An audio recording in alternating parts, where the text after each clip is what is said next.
Goeiedag en hartlik welkom by NG Vera Park se digitale bediening.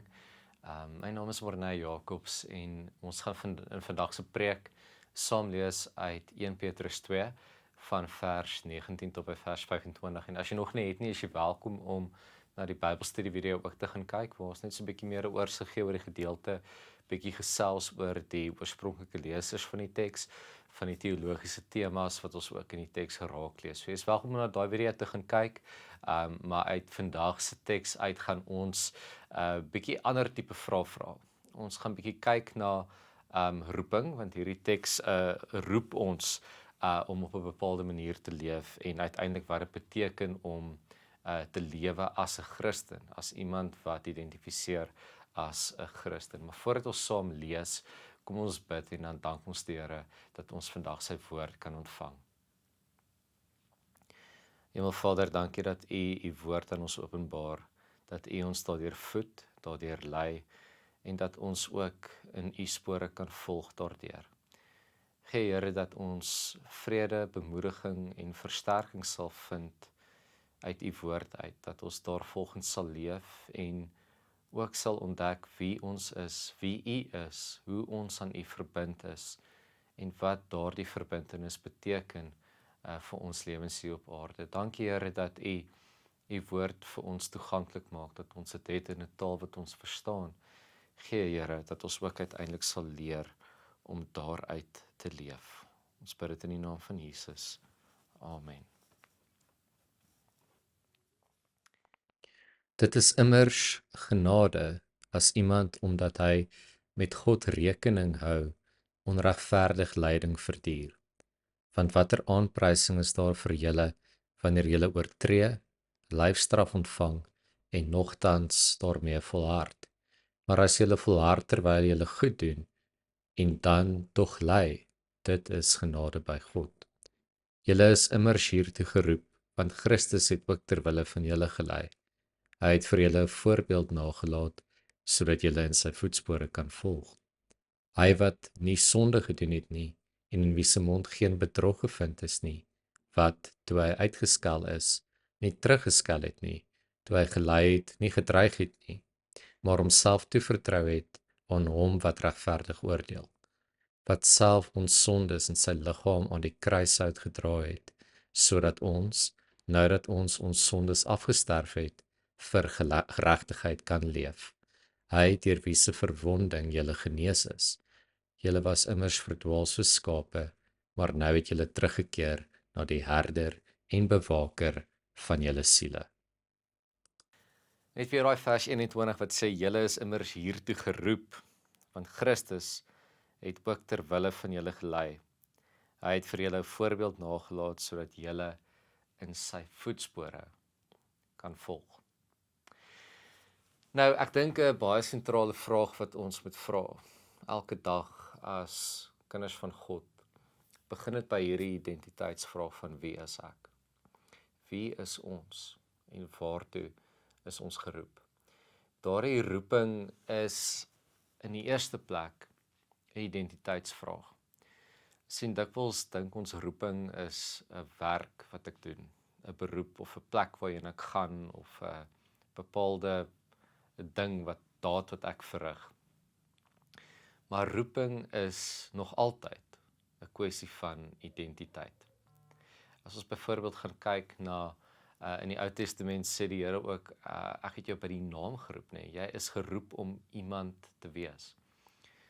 As ons gaan kyk na Abraham voor en na sy roeping, hoe sy naam verander het.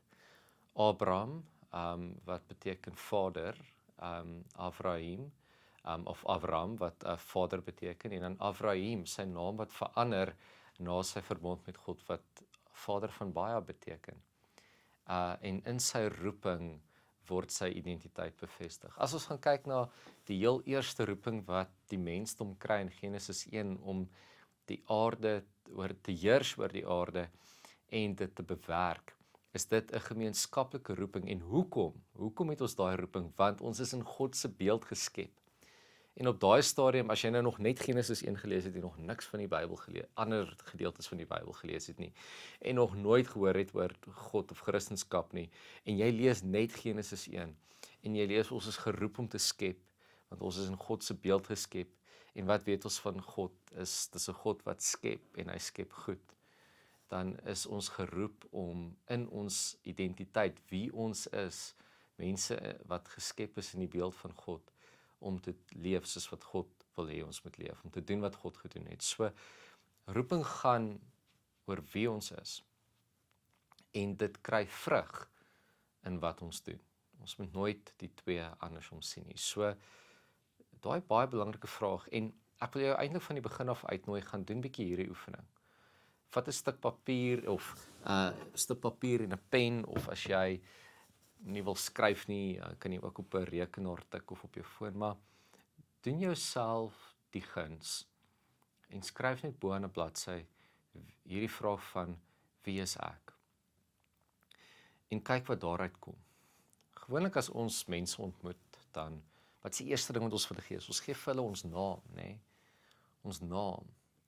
En vanuit dit uit vloei wat ons doen, waar ons bly, waar ons vandaan kom.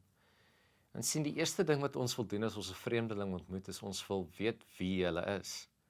Ons wil weet waartoe is hulle geroep. Dit behoort vir ons te kan sê of ons hierdie persoon kan vertrou of nie. Nou, hier in 1 Petrus 2 is 'n teks wat gaan oor roeping in 'n baie moeilike tyd. Roeping in 'n konteks van lyding. Maar dit is nie 'n vreemde teks nie. Dit is nie 'n onbekende teks nie. Ons het so 'n bietjie in die Bybelstudie hieroor gepraat, maar die hele Bybel is 'n verhaal van lyding. Mense wat hulle roeping uitleef in tye van lyding. Daar's nie rarig, ek kan nie nou aan 'n teks dink in die Bybel waar dit net goed gegaan het en mense binne in oorvloed en goedheid hulle roeping en hulle geloofsgroei daar ervaar het nie. Dit gaan hier oor mense wat vervolg word juis vir wie hulle is. En dan word hulle teruggeroep na die kern van hulle geloof toe, en dit is hulle identiteit in Christus. Nou, ons moenie die fout maak om te dink dat lyding ons roeping is nie. Ons roeping is identiteit. Maar daardie roeping word getoets in tye van lyding. Nou, lyding gebeur op baie maniere vandag. Ek dink lyding is universeel. Ek dink niemand is vrygespreek van lyding nie. En ons ly ook indirek vandag. Lyding is nie net direk nie, maar omdat ons weet van al hierdie lyding in die wêreld, kan ons assosieer daarmee. Ons kan saam voel. Ons kan empatie toon. En ek dink dit is regtig belangrik dat ons moet besef in die tydgleef waarin ons leef dat lyding aan die orde van die dag is. Die vraag is, watter impak het die lyding wat rondom ons gebeur, wat met ons gebeur, hoe bepaal en definieer dit ons geloof? Want as ons geloof waai soos wat die wind waai, met ander woorde, ek glo in God en God is goed wanneer dit goed gaan met my, en wanneer dit nie goed gaan met my nie, is God nie goed nie. Met ander woorde, as my omstandighede my identiteit as Christen en my roeping bepaal, dit kan nie so wees nie. En dan gee hierdie teks vir ons die rede daarvoor, die voorbeeld van Christus, wat nie ten spyte van die ongeregtigheid wat hy verduur het, nie, hy het niks verdien wat na hom toe gekom het nie, wat toe hy uitgeskel is, nie teruggeskel het nie, toe hy gelei het, nie gedreig het nie, maar homself toevertrou het aan hom wat regverdig oordeel. Ons kry die voorbeeld van Christus, maar die voorbeeld van Christus, die aandeel in die voorbeeld van Christus, gaan ook dieper as dit. Dit gaan in die verlossing, juis van die lyding, dat ons mens, wie ons is, word verlos, ten spyte van die lyding. En ek dink dit is belangrik dat ons moet hoor, om 'n Christen te wees beteken nie, dit gaan altyd goed gaan met jou, en jy nooit jou kop gaan stamp en seer kry nie. Maar, die verskil is dat ons Christene kan wees binne in die lyding. Nou is die vraag, wat as dit moeilik raak? Want ons weet baie keer, ons weet wat reg is, ons weet wat is verkeerd. Ons weet wat ons roeping is, ons weet waartoe ons geroep is, en die tipe lewe wat ons moet leef. En wanneer ons gaan, as ons praat oor moraliteit en wat moreel reg is, wat is die regte ding om te doen, is daar baie mense daar buite wat die regte ding doen. baie mense wat dade van liefdadigheid en allerlei goeie goed doen, maar wat nie noodwendig Christene is nie. En daarom bring dit ons terug na ons roeping toe. Ons is nie geroep om goeie mense te wees, net om goeie mense te wees nie. Ons roeping lê nie in die dade van goedhartigheid nie. Ons roeping lê in ons identiteit in Christus. En daardie roeping vloei uit en dra vrug binne in dade van liefde. En as ons gaan kyk na die voorbeeld van Christus se karakter, dan sien ons iemand wat nie toegelaat het dat die lewe wat rondom hom gebeur en die ongeregtigheid wat met hom gebeur, bepaal sy roeping uiteindelik definieer nie. Maar ons weet, dit is nie altyd maklik nie. En dit vat baie geestelike krag om reg op te tree, juis in tye van verdrukking. So, wat kan ons doen om wanneer die lewe ons tref, nie toe te laat dat die lewe ons onderkry nie. Nou wil ek afsluit om 'n kort storie te vertel. Dit het met my gebeur in die week. Ons hond was in vir 'n operasie 'n paar weke terug. Toe ons die steke laat uithaal, toe sien ons daar's komplikasies. En ons was heen en weer tussen die veearts. Nou elke keer moet ons haar op kalmeerpille sit die aand voor die tyd en die oggend voor die tyd voordat sy veearts toe moet gaan, net om haar kalm te kry, want anders is dit net chaos. So gebeur dit toe ek die maandag by die veearts was en hulle vir my sê ek moet die woensdag terugkom, het hulle nie vir my kalmeerpille gegee. Nie vir my nie, vir die hond. Nie vir my pille gegee wat ek vir die hond moet gee om te kan kalmeer nie. Nou gebeur dit dat dit Dinsdag aand 6:00 is. Ek het die voorskrif by hulle aangevra want ek kon nie al die pad ry na Peer van Reineveld om die pille te gaan kry nie. So ek was sommer net by die veearts, die plaaslike veearts naby ons gegaan het. Ek bel die veearts, ek sê hoor ek het die voorskrif. Kan ek hom vir julle stuur? Kan ek die pille gou kom kry? Dit is 6:00 die aand. Die hond kort die pille, môre moet sy geopereer word. En dit is 'n lang dag gewees, asseblief help. Hulle sê vir my, hulle kan my nie help nie, omdat hulle nie die hond gesien het nie.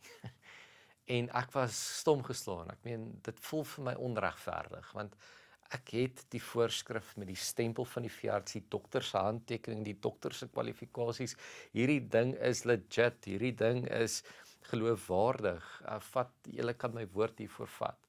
En hulle sê net nie, hulle weier om my te help en wel dis nie wat hulle gesê het nie, maar hulle kon my nie help nie.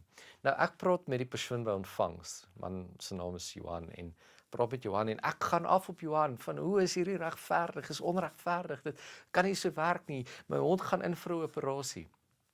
Lang storie kort, ons gaan toe na 'n veearts toe wat al wel onlangs gesien het, wat voorheen vir die medikasie gegee het, wat dankie tog nog oop was, ek kon nie pille kry, en in die kar, kom 'n liedjie in my kop, soos ek nou ry na die ander veearts toe, daai kinderliedjie wat ons sing keer die son dat hy nie ondergaan, en die refrein van daai liedjie sê, die woord is baie duidelik, jy mag nie gaan slaap, voor jy is vrede met jou naaste maak, daai liedjie kom, speel hier uit, ek het hom so lank al gehoor, maar dit is God se Heilige Gees wat my herinner het aan my roeping, ek is 'n Christen en ek moet optree soos 'n Christen, en ek het 'n oomblik van swakheid gehad, en ek moet vrede maak met hierdie persoon, of hulle nou weet ek is 'n Christen of nie, hulle moet dit weet in hoe ek optree, ek bel toe die persoon, ek vra om verskoning, tot vandag toe nog voel ek sleg. Ek vertel nie hierdie storie om te sê, kyk hoe great was ek het teruggegaan en vrede gemaak nie. Maar net om uit my eie kwesbaarheid te kom en te bely en te sê, maar niemand van ons is perfek nie. Ons gaan soms misstrap. Net weer hierdie vers wat ons herhaal het.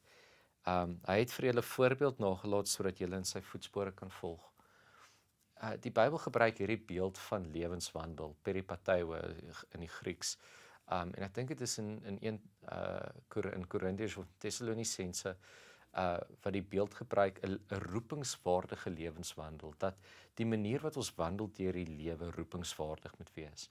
Dit beteken nie ons moet altyd perfek wees nie, maar dit beteken ons moet kwesbaar wees.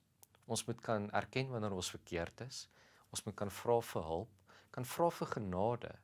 En wanneer ons dit doen, dan word ons versterk, sodat ons geestelik kan groei, dat ons kan weet wanneer ons verkeerd is, sodat ons genade met onsself kan hê, genade met ander mense kan hê, en die vergifnis te kan ontvang wat God vir ons in die proses wil gee.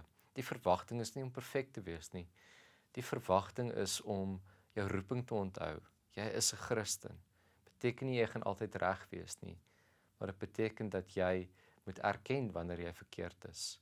Jou gebrokenheid moet bely, die genade te ontvang wat God reeds vir jou gegee het, sodat jy kan verder loop in Christus se voetspore en 'n roepingswaardige lewe kan lei.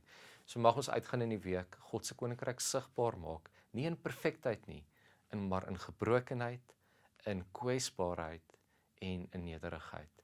Kom ons bid saam en vra die Here se seën. Hemelvader, in 'n wêreld wat vol van ongeregtigheid is, gee Here dat ons nie slagoffers sal word daarvan en soos die wêreld sal word nie. Maar Here, ons is in die wêreld, maar nie van die wêreld nie. Gee dat ons dit sal onthou. En Here, wanneer ons kwesbaar voel, dat ons daardie afhanklikheid vir U sal bely en sal ontvang die genade wat U reeds vir ons gegee het, sodat ons U liefde in die wêreld kan invat. Amen.